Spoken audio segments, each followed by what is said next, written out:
করে আমাদের পার্টির পক্ষ থেকে বলতে চাই, আইন শৃঙ্খলা রক্ষাকারী বাহিনীকে, সংশ্লিষ্ট মন্ত্রণালয়গুলোকে এবং এই অন্তর্বর্তীকালীন সরকারকে পুরো বাংলাদেশের প্রত্যেকটি জায়গায়, জনপরিষদ থেকে সোশ্যাল মিডিয়ায় আমাদের বোনেদের সেফটি এবং সিকিউরিটি নিশ্চিত করতে হবে।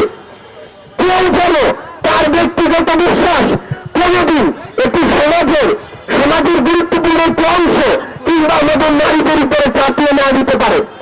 এই নিরাপত্তা আমাদের নিশ্চিত করতে হবে। আর্থসামাজিক প্রেক্ষাপট বুঝতে হবে, বাংলাদেশের সামগ্রিকভাবে পরিবেশ কি সেটা বুঝতে হবে।